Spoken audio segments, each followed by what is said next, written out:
මණියක්කිත නාගරජතුමා මට ගඟට එන්න කියලා ආරාධනා කරා. ගම්පතුලේ ගුහාවකට ගිහිල්ලා තායි මම ගොඩාවා. නැවතත් මම ගම්පතුලට යන්න හදනකොටම ඒ නාගරාජයාගේ කටේ මේ සර්වඥ ධාතු කරඬුව තිබිලා දෝතට ගත්ත මම. ඒ ශෙනගින්ම ගොඩට ආවා. අපිට විශාල සද්දයක් ඇහුණා. ඒ සද්දාවේ ගඟේ වතුර වලට තද යමක් ස්පර්ශ කළායින් පස්සේ ඇතිවෙනා වූ ඒ ගෝසාව. ඒ වගේ 3-4 සැරයක ගෝසාවක් ආවා. එහෙම ටික වෙලාවක් අපි බලාගෙන ඉන්නකොට උදාර මහත්මයා කරඬුවක් සහිතව කැලණි නදියෙන් ගොඩට ආවා. 2020 වර්ෂයේ එනකොට අපිට හොඳ නායකත්වයක් ලැබිලා හොඳ දේශයක් ගොඩනගන්නට අවකාශය සැලසෙනවා කියන පණිවිඩයත් ඒ සමගම අපිට ලැබුණා.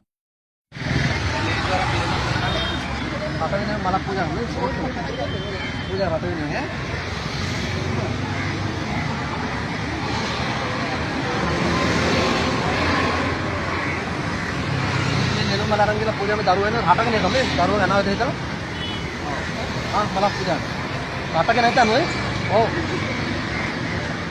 කැලණියට නාගේ ධාතු අරන් ඇවිල්ලා දැක්කනේ ඒ ගෙනාව මිනිස්සයා තෙමීගෙන ආවේ ගඟට ගිහිල්ලා ගඟ දෙබෑවිලා නාගෙක් ඇවිල්ලා අර කරඬුවකින් මේ ධාතු ගෙනවන කරඬුවකුත් එක්ක ඊට පස්සේ මූ ඒ ණයවල්ලලා මොකද කියන්නේ කොකාකෝලා බෝතලයකට දාලා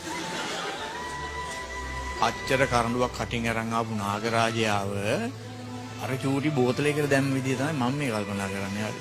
ඊට පස්සේ ඌට ඔය ගඟ දෙබෑ කරගෙන කැලණි ගඟ මැද්දෙන් මතුවෙන්න පුළුවන් නාගයාට කොකාකෝලා බෝතලේ පලාගෙන යන්න බෑ.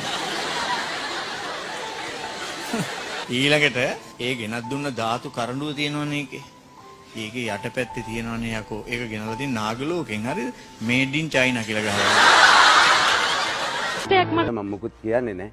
මම ඒ නිසා මේ භූමියෙන් ඉවත් වෙනවා.